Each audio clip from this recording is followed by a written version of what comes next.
There's two main causes of large-scale genomic variation that is diametric, that intrinsically goes in two directions, kind of like a natural experiment. And that's genomic imprinting and copy number variation. So I'll first talk about imprinting.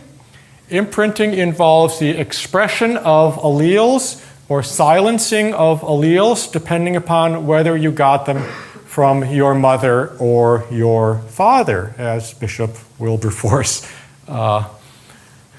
mentioned in his question to Huxley. So this is the normal situation for imprinted genes.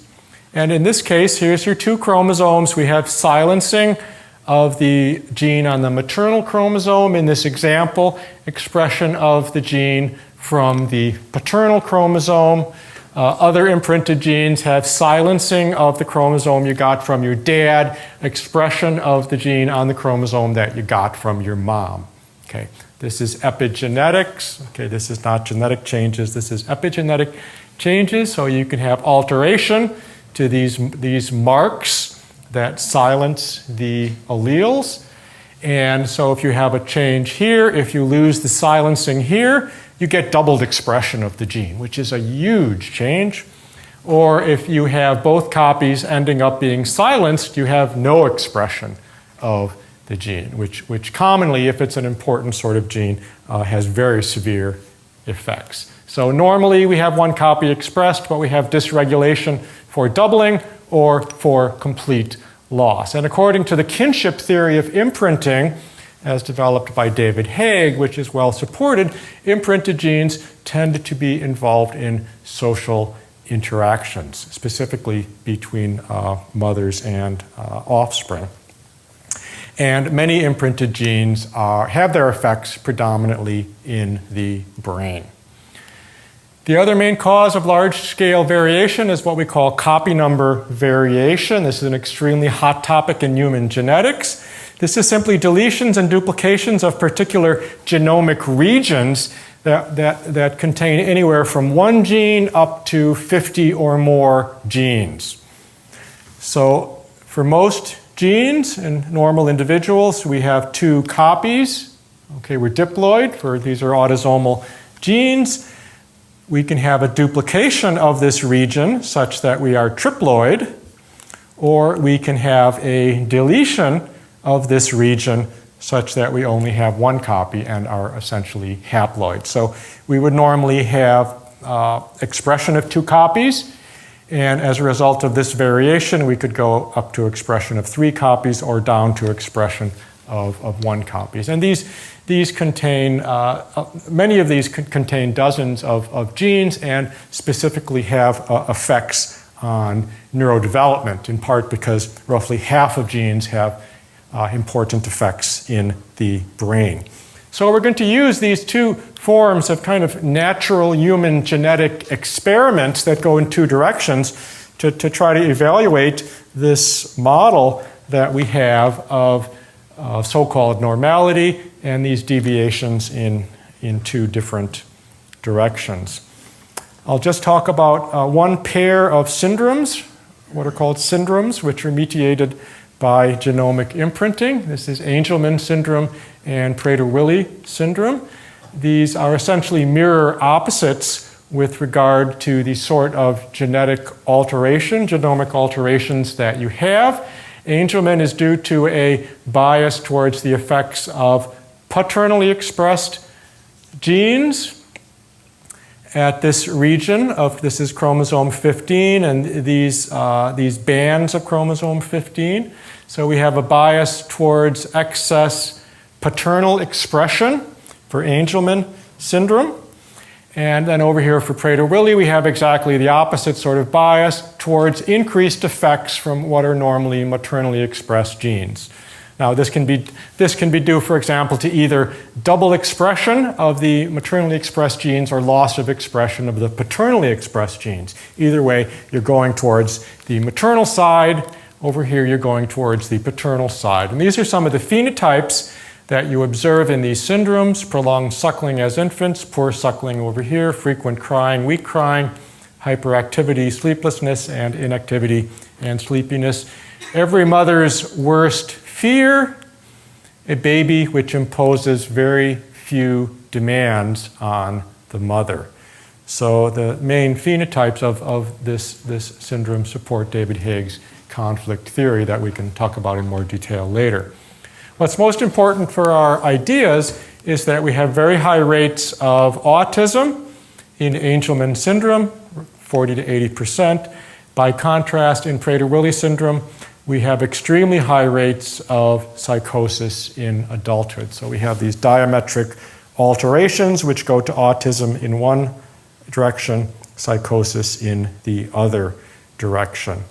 I'll talk about a few syndromes which are mediated by copy number variation. So this is Williams syndrome, which is due to a deletion of roughly 25 or 30 genes on chromosome 7. Human geneticists have recently found the exact region being duplicated in some individuals. So we can compare the phenotypes of these two based on the idea that, well, these genetic changes affect sociality. What we find in Williams syndrome is hypersociality. This is sometimes referred to as the everybody is my friend syndrome. These individuals are hypersocial. They're fascinated with faces. They have very high rates of anxiety and phobias, which are associated, I should mention, with the psychotic affective spectrum. In the duplications, we have very high rates of autism and autistic behavior, as well as very severe language impairment. Okay, so there is intellectual disability in Williams syndrome, but it's very specific. It affects visual spatial skills. They're relatively well-preserved verbal skills in Williams syndrome, specifically impaired verbal skills in the duplication of the exact same region. There are genes for language in that region.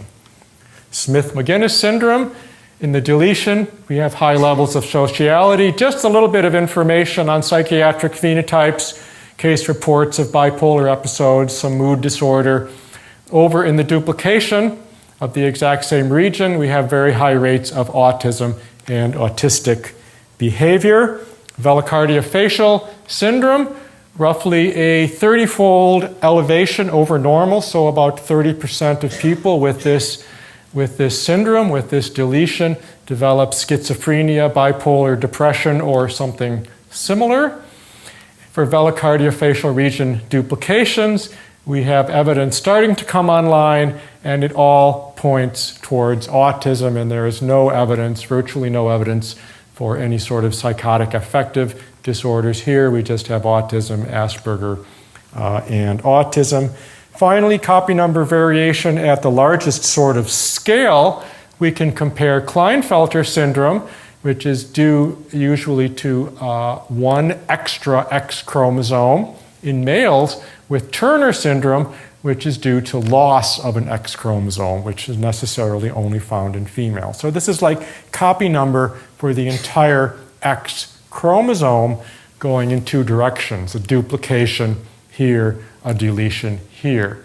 Klinefelter syndrome involves a roughly 4 to 10-fold increase in the frequency of schizophrenia and high rates of autism and autistic traits, and specifically reduced incidence of schizophrenia plus bipolar in Turner syndrome. So once again, autism rates up here, schizophrenia rates up over here due to the entire X chromosome. So the X chromosome essentially makes you crazy.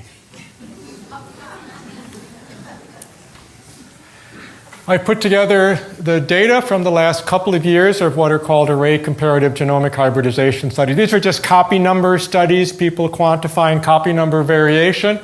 This is across 4 different loci. We're looking at the presence of deletions and duplications in autism and schizophrenia, and we're asking if deletions cause autism, do duplications cause schizophrenia? If deletions cause schizophrenia, do duplications cause autism? Okay, we're looking to see if we have this sort of opposite genetic effect, similar to the ones I just showed you, except we're looking across these regions that don't have names for their syndromes yet. And what we have here, we can analyze this as a series of 2x2 tables. For 2 of them, we have highly significant contingency tables, and for the other 2, the data are scarce, but they are pointing in the right direction. We can combine these tables across all of the loci combined. We have highly significant evidence that reciprocal alterations cause autism on one hand, schizophrenia on the other. So deletions cause autism, duplications will cause schizophrenia, and vice versa.